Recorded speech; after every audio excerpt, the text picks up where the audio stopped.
The court's decision came as a blow to the more than 5,000 families who say that the mercury in thimerosal caused their children's autism.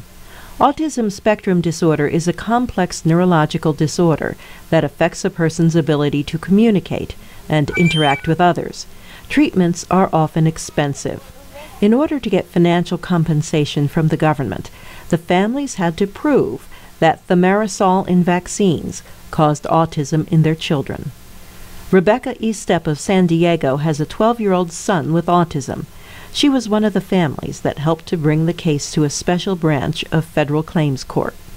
I was disappointed but not surprised. Vaccine court is a system where government attorneys defend a government program using government-funded science decided by government judges. I don't think these children had much of a chance.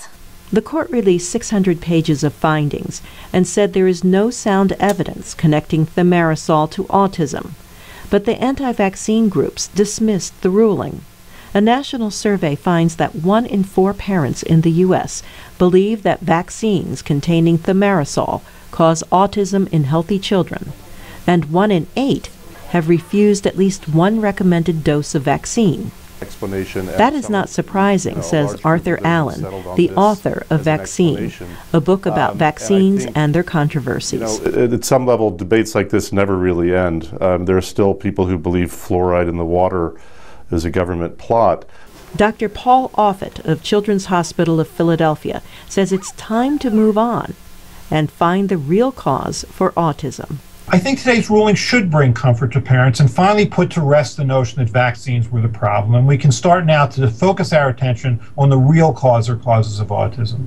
The Centers for Disease Control and Prevention reports that autism affects almost 1% of children in the U.S.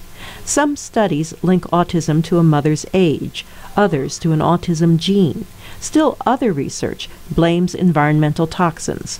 In spite of several groundbreaking studies on autism, there is no single treatment or cure, although experts say certain therapies and educational approaches reduce the challenges associated with the condition. For Vidushi Sinha, I'm Carol Pearson, VOA News.